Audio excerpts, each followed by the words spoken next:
Hi, welcome to Street Priest Ministries. I'm your host, Brother Jay, as we're taking the Gospels back to the streets. Today's drive-through message is the Minor Prophets. Turning your Bibles to Nahum.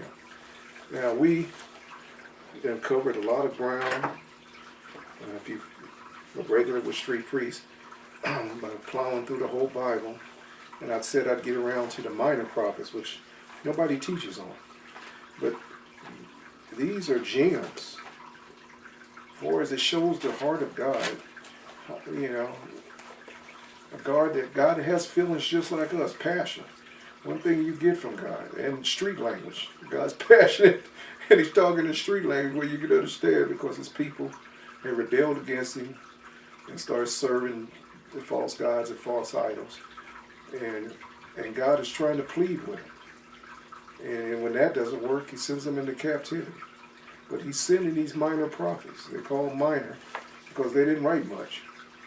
They didn't write like the great books of Jeremiah, I think, Isaiah had, Isaiah had 60-some books, 66 chapters. Their books are very minor in comparison. All right, so Nahum prophesied during the reign of Hezekiah, probably around 150 years after Jonah. Wait a minute, Nahum. Make sure I'm not reinventing the wheel. Hold up.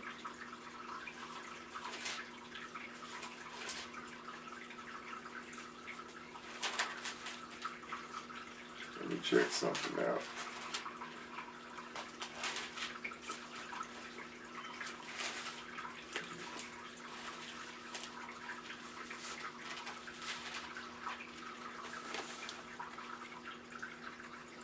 Okay, yeah, I'm all right. I just wanted to make sure I didn't, we covered Jonah, Amos,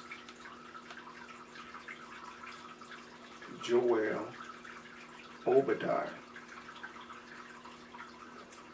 Okay.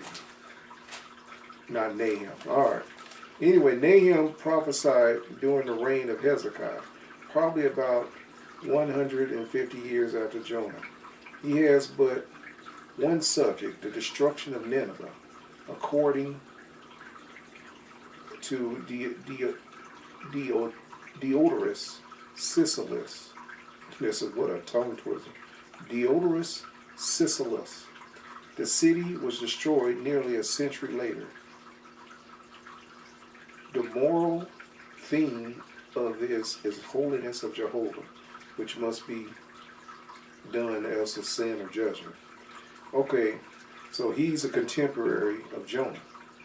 He's dealing with Nineveh. The burden of Nineveh, the book of the vision of Nahum, the Elkoshite, excuse me. This is Nahum chapter 1. God is jealous. Now this says this throughout the scripture. Now you have famous talk show witch, I ain't gonna name her, most famous one ever, just you know who she is now. I don't like to name drop. Even the people I don't like to name drop. Give them more fame than they already have. But anyway, she's thinking of with a big fat ego, beside other things, it's fat, running for president. Anyway, she stated she left the Christian church and became she came a New Age witch to me. But she left the Christian church because she had a problem with God being jealous. It says it throughout the Bible, over and over again. God's a jealous God.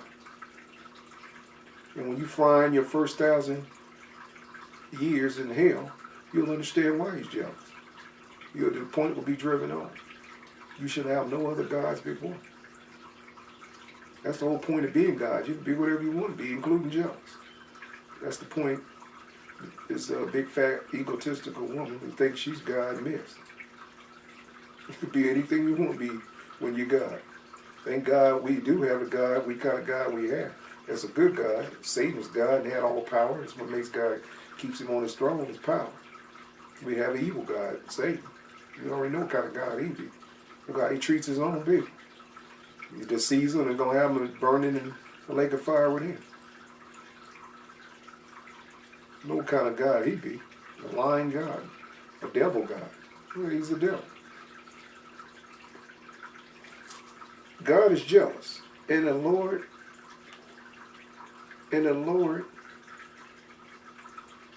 God is jealous, and the Lord revengeth.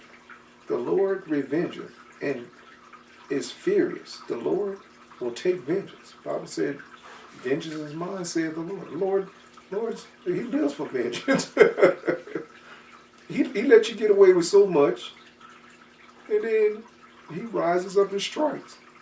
That's what he does. The whole book is full of him wiping people out from the flood in Genesis. Well, he said, all right, enough already. From raining fire down on Sodom and Gomorrah and wiping them out. Enough already.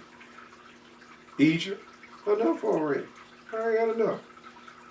and he's going to do it in these last days, all right. Enough already. All right. Show you who boss is.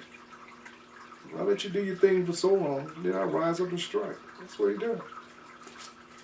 Vengeance.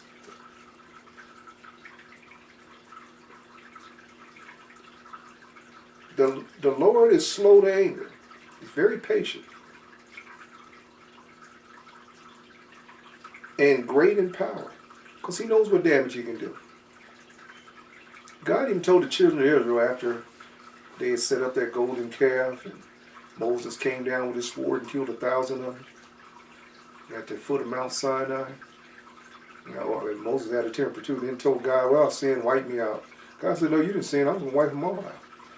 You just wiped 3,000 of them out. I was just going to wipe them all out and take the rocks around the mountain and raise up another nation. So God has to be careful because he gets pissed. People die. They get wiped out and become a wet spot. You can't just get angry. You get to thinking and you disappear. You just... And then he told the children of Israel, I'm going to send an angel before you. I'm not going before you because I might just have a flashback and think about what you did and wipe you out anyway. That's what he did. I mean, you can read it for yourself. That's what he said. The Lord is slow to anger and great in power and will not at all acquit the wicked. He ain't going to give them pardon. The Lord hath his way in the whirlwind and in the storm, and the clouds are the dust of his feet.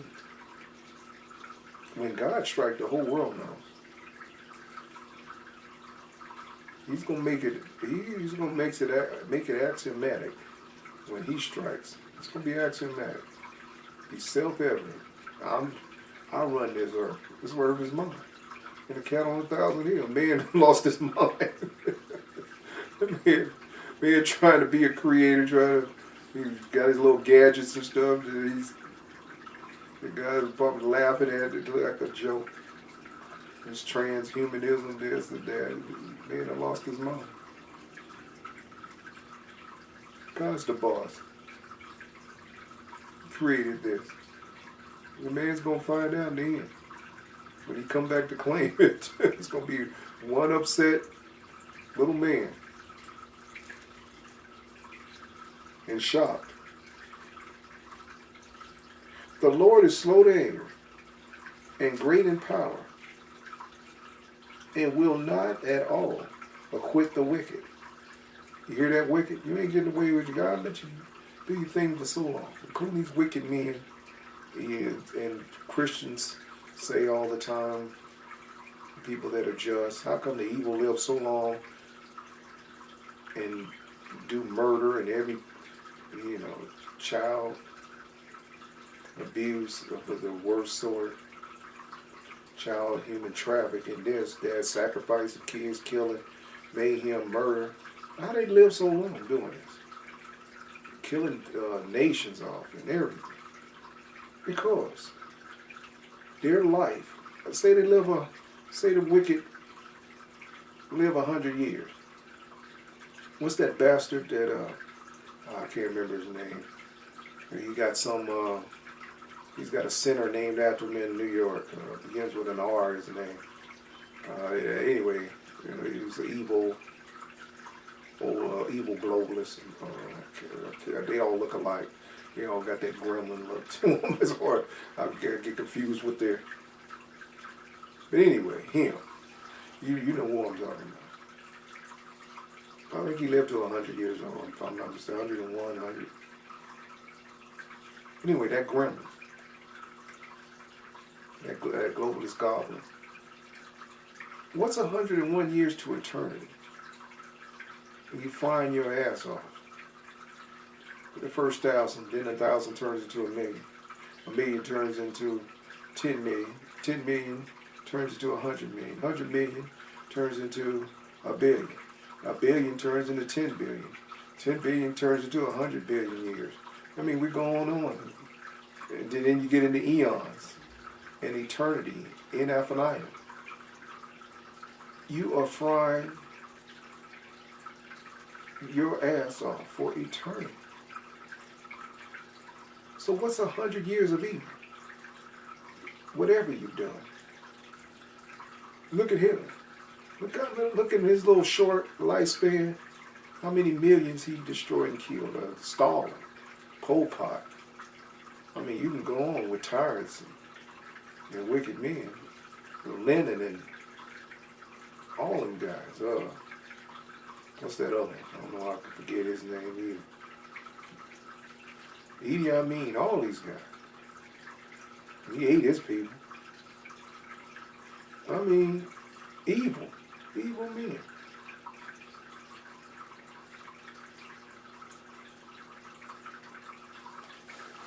But their life is a drop in the bucket, a spit in the ocean, compared to eternity. Frying your butt off. That's why God's slow to anger, because he knows he's going to get you in the end. That's why they go ahead and do your thing. That was the problem, I think, with Habakkuk. He was complaining to God and said, the wicked just doing everything and you just sitting there watching. You ain't doing anything. I said, they'll get theirs then. Don't worry.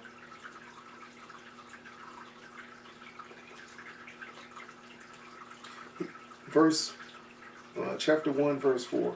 He rebuketh the sea, and maketh it dry, and drieth up all the rivers of Bashan languisheth, and Carmel, and the flower of Lebanon languisheth. The mountains quake at him. This is a God of power. God stepped down on Mount Sinai, the whole earth felt it. The whole earth shook. They make it like some little geographical mountain. No, the whole earth. It's God's power. When he touched down on the whole earth shakes from his power and trembles. It's a mighty God. You can still see the fire scorched on the top of that mountain. How many thousand years ago? Ron White, go ahead and look it up on the internet. Ron White discovered Mount Sinai years ago. It's a well-known fact now. And the top of that mountain is scorched black. From God touching down on it. Till this day. And the hills melt, and the earth is burned up at his presence. Yea, the world, and all that dwell therein. God's a fire. God's a God of fire. Who can stand before his indignation? And who can abide in the fierceness of his anger? You don't want to piss off. The Bible says it's a terrible thing to fall into the hands of the living God. You don't want to meet a pissed off God. That you don't want to see. Matter of fact, the lake of fire is a testament to his anger, how he can hold a grudge. He'll stick you on this rotisserie and let you roast forever and forget about you. Trust me, he will. Who can stand before his indignation, and who can abide in the fierceness of his anger? His fury is poured out like fire, and the rocks are thrown down by him. The Lord is good, a stronghold in the day of trouble, and he knoweth them that trust in him. God's very aware.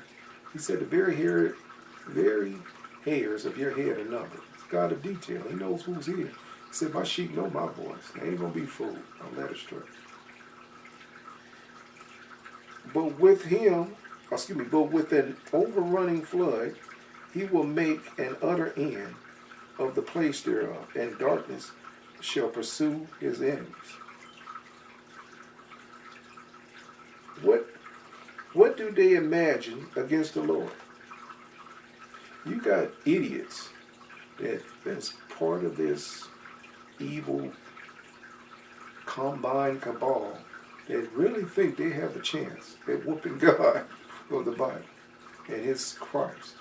They really think so. The devil has really got them deceived. They think the earth is really theirs.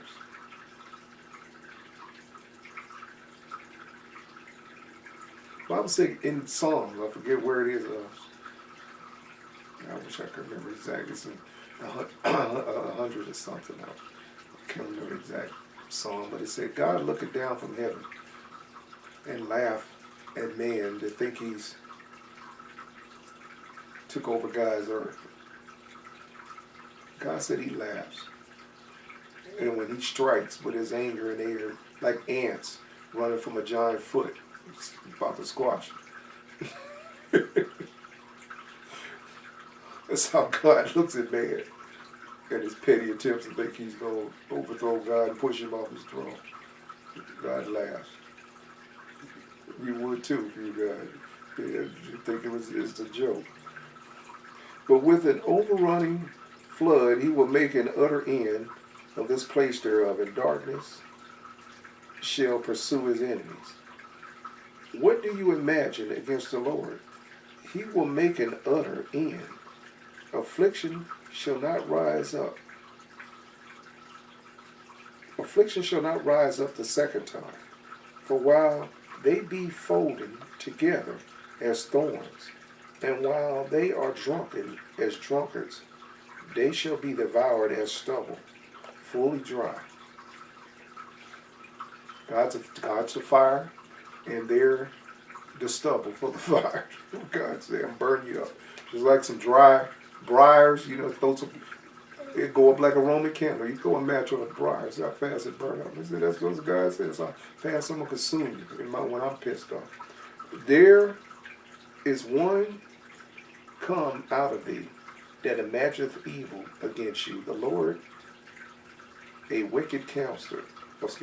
There is one come out of thee that imagineth evil against the Lord, a wicked counselor. Thus saith the Lord, though they shall be quiet, and likewise many, yet thus shall they be cut down, when he shall pass through. Though I have afflicted thee, I will afflict thee no more. For now will I break his yoke from off thee, and will burst thy bonds asunder. And the Lord hath given a commandment concerning thee, that no more of thy name be sown out of the house of thy gods, and will cut off the graven images and the molten images, and will make thy grave, for thou art vile. God doesn't like false idols. All that's of the devil, all that ancient Baal, worshiping the moon god, the sun god, stars, the heaven god.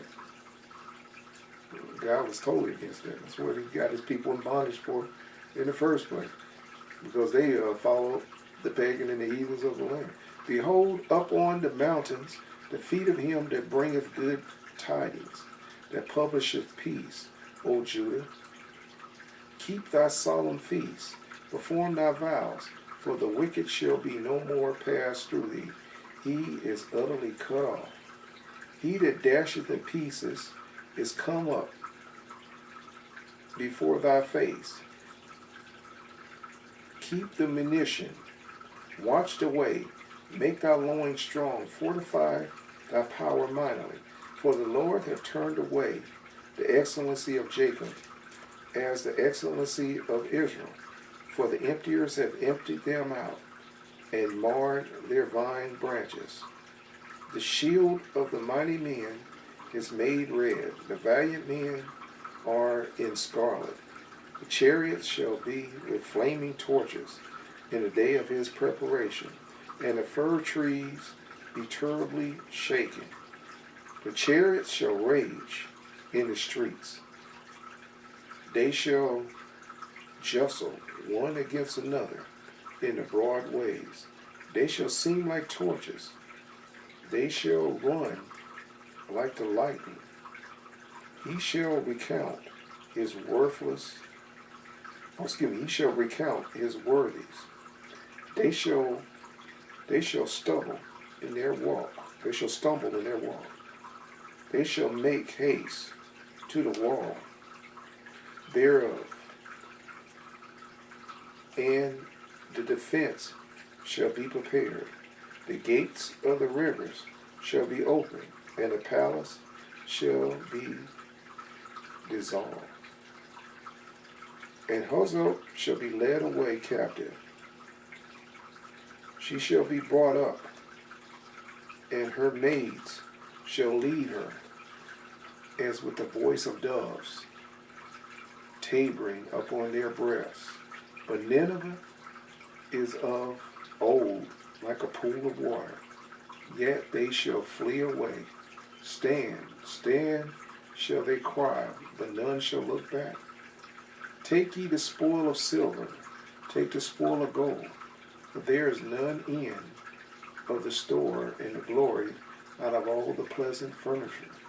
She is empty and void and waste, and the heart melted, and the knees smite together, and much pain is in all loins, and the faces of them all gather blackness.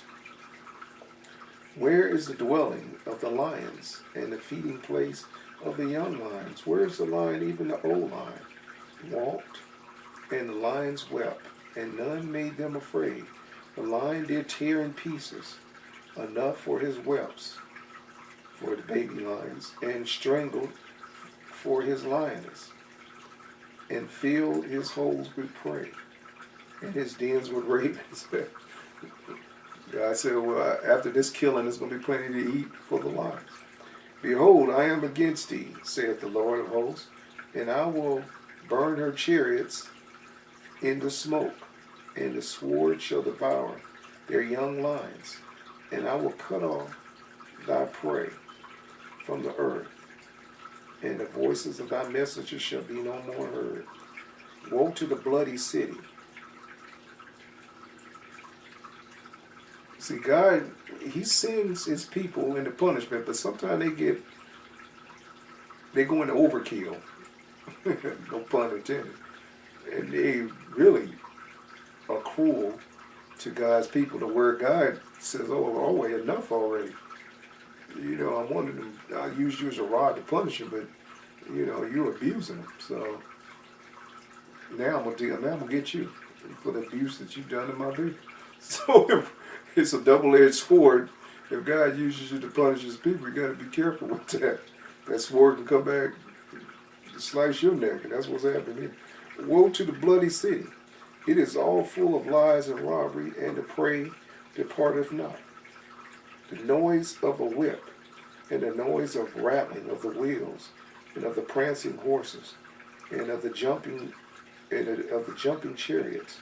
The horsemen lifted up both the bright sword and the glistening spear, and there is a multitude of slain, and a great number of carcasses, and there is none end of their corpses. So bodies everywhere, God said.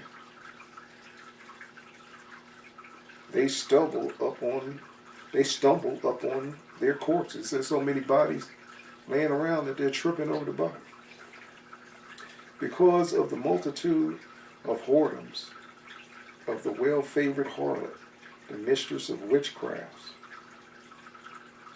that selleth nations through her whoredoms. This mystery religion that was handed down first by, like I said, I taught in the past, get my teaching on the book of Enoch, those 200 watchers that came down to help Enoch build a great pyramid. They taught man that fallen and mated with the women. But they taught man witchcraft, and that was passed down through Nimrod after the flood. He found those tablets, and it was passed down to him and Semiramis and his wicked wife, and they created the satanic occult religion, the satanic trinity of Nimrod, Semiramis, and Tammuz, and it was formed in Babylon, that ancient city Babylon, Babel, over where Iraq is.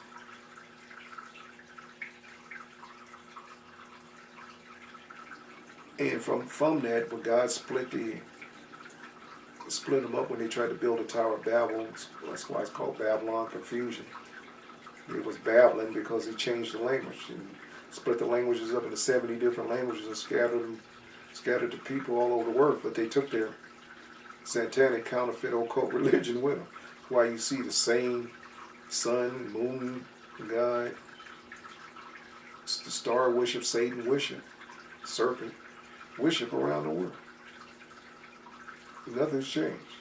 And it's crept into and contaminated most religions around the world, including some so-called Protestant religion. Then you got the secret societies that's been practicing it for years.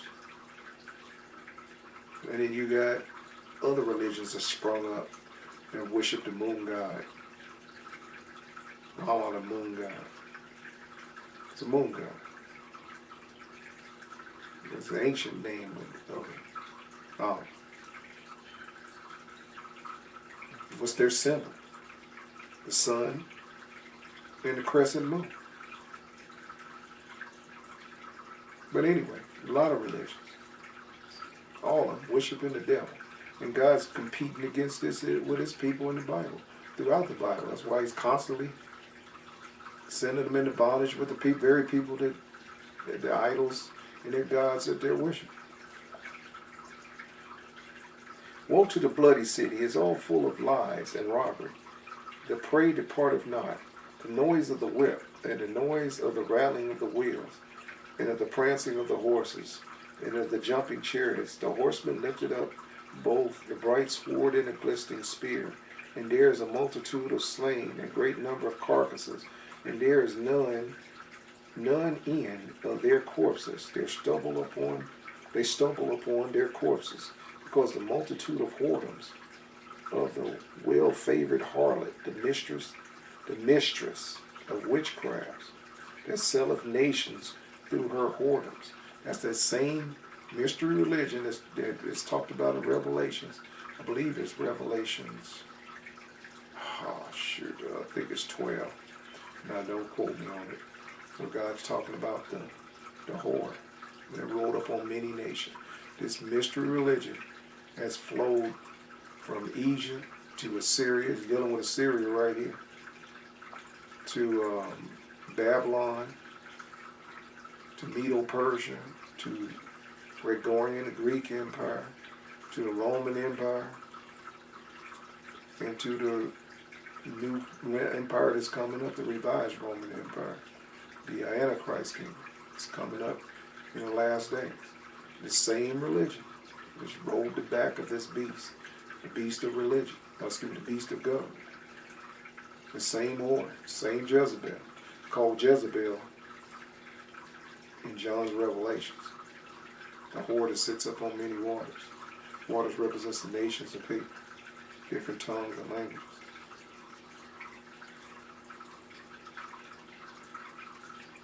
The same occult religion.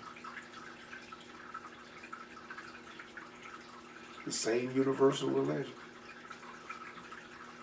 Because the multitude, verse 4, chapter 3, verse 4, Nahum, because of the multitude of whoredoms, of the well-favored harlot, the mistress of witchcraft, that selleth nations through her whoredoms, and families through her witchcraft. Selleth, prostituted out. That's why it's called a whore. Child trafficking, all that. for this horrible religion. Kids sacrifice for this horrible religion. I mean, literally.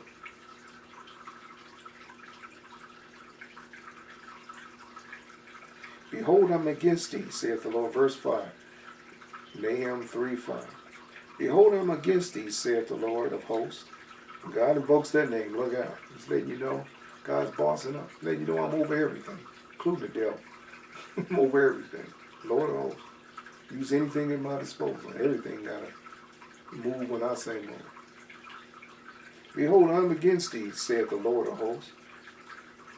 And I will discover thy skirts upon thy face. God said, I'm gonna pull your pants up for everybody to see. Oh, excuse me. Well, they wore skirts then, but he's saying I'm gonna reveal your nakedness to everybody. Show it what you're working on. Behold, I am against thee, saith the Lord of hosts, and I will discover thy skirts upon thy face, and I will show the nations thy nakedness, and the kingdoms thy shame. And I will cast abominable filth upon thee, and make thee vile, and will set thee as a gazing stock. I said, I'm gonna make an example of you, of your wickedness. And it shall come to pass that all that look upon thee shall flee from thee, and shall say, Nineveh is laid waste, and who shall bemoan her? Whence shall I seek comforters for thee? Art thou better than Populus? No, that was situate among the rivers, that had the waters round about, whose rampart was the sea, and her wall was from the sea. Ethiopia and Egypt were her strength, and it was infinite. Put and Luban were her helpers, yet was she carried away.